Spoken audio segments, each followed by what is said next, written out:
Halo, Assalamualaikum warahmatullahi wabarakatuh. Ketemu lagi dengan Bu Agustina dalam pelajaran PJOK. PJOK kelas 3 kali ini tema 7, subtema 3 dengan materi menjaga keselamatan di kolam renang. Ya, sebelum memulai pembelajaran, apakah kalian pernah berenang di kolam renang? Coba kalian perhatikan, pada saat kita berenang, di sekitar kolam renang, pasti akan ada petugas kolam renang yang mengawasi anak-anak bermain dan berenang. Petugas kolam renang biasanya akan mengalungkan fluid di bagian leher. Hal itu dilakukan sebagai salah satu upaya untuk menjaga keselamatan di kolam renang. Fungsi peluit yang digunakan oleh petugas di kolam renang yaitu untuk memberikan peringatan bahaya. Dengan menggunakan peluit, kita tidak perlu menggunakan suara yang keras untuk memberikan peringatan. Selain itu, fungsi peluit juga sebagai alat komunikasi untuk mengawali dan menghentikan suatu kegiatan. Memberikan peringatan menggunakan peluit merupakan salah satu upaya untuk menjaga keselamatan di kolam renang. Selain itu, upaya apa lagi yang dapat dilakukan untuk menjaga keselamatan di kolam renang?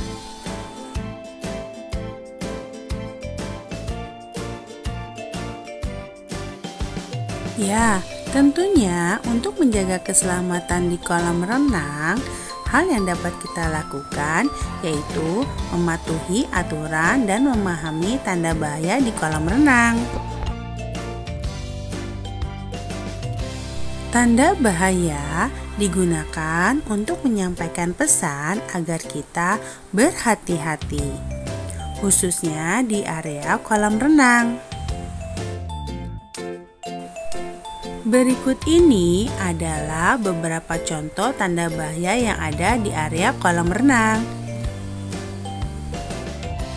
Di antaranya adalah tanda kedalaman air, tanda dilarang mendorong, tanda dilarang terjun di kolam dangkal, tanda dilarang berjalan di tepi kolam renang, dan tanda dilarang berenang sendirian.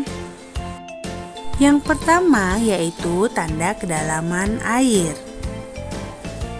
Tanda ini menunjukkan kedalaman kolam dalam satuan meter. Di kolam renang biasanya terdapat bagian kolam dangkal, kolam sedang, dan kolam yang dalam. Tanda di kolam renang bertujuan untuk memastikan pengunjung kolam berenang di area kolam yang sesuai dengan tinggi badan dan kemampuan berenangnya. Selanjutnya, yang kedua, tanda dilarang mendorong. Tanda ini digambarkan dengan seorang anak dengan tangan menempel pada temannya dengan garis merah memanjang menutupi simbol. Kita tidak boleh mendorong teman ke kolam renang karena berbahaya. Selain itu, mendorong teman dapat menyebabkan terjadinya kecelakaan dan menyebabkan cedera, misalnya tercebur ke dalam kolam dan terbentur di lantai. Berikutnya yang ketiga yaitu tanda dilarang terjun ke kolam. Tanda ini digambarkan dengan orang sedang terjun ke air dengan garis merah memanjang menutupi simbol. Tanda ini biasanya dipasang di kolam yang dangkal. Melompat ke dalam kolam yang dangkal atau yang tidak terlalu dalam dapat menyebabkan kepala terbentur dasar kolam. Hal ini dapat menimbulkan cedera yang serius, mulai dari kelumpuhan bahkan kematian. Berikutnya, tanda yang keempat yaitu tanda dilarang berenang sendirian. Tanda ini digambarkan dengan satu orang sedang berenang dengan garis merah memanjang menutupi simbol.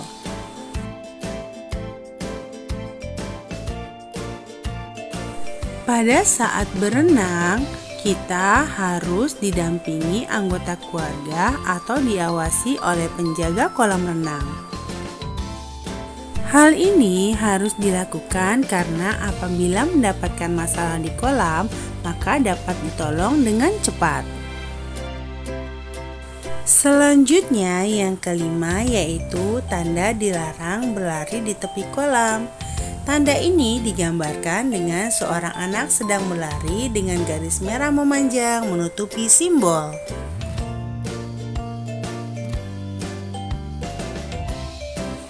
Biasanya, lantai di sekitar area kolam renang akan dipenuhi air, sehingga sangat licin dan mudah terpeleset.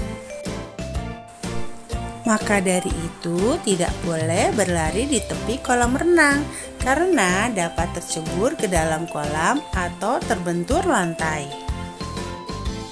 Ya, selain memahami tanda bahaya, ada upaya untuk menjaga keselamatan diri pada saat berenang.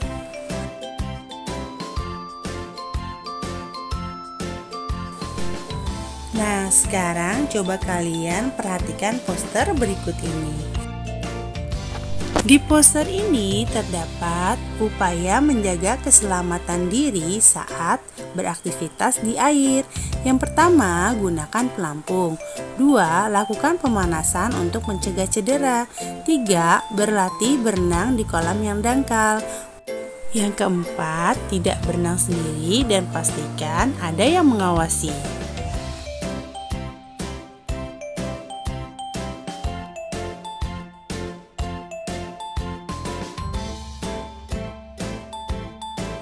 Jika kalian sudah memahami poster tadi, selanjutnya kita akan belajar tahapan berenang.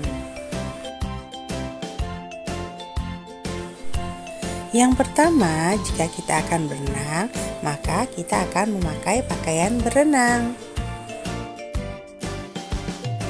Selanjutnya yang kedua, kita akan melakukan pemanasan sebelum masuk ke kolam renang. Dan yang ketiga, berenanglah bersama teman yang sudah bisa berenang. Selanjutnya yang keempat, melakukan latihan meluncur dan mengambang di kolam yang dangkal. Dan yang kelima, menggunakan pelampung agar lebih aman. Selanjutnya, tugas kalian di rumah yaitu silakan jawab pertanyaan berikut. 1. Sebutkan tanda bahaya yang ada di kolam renang. 2. Sebutkan upaya yang dapat dilakukan untuk menjaga keselamatan saat beraktivitas di air.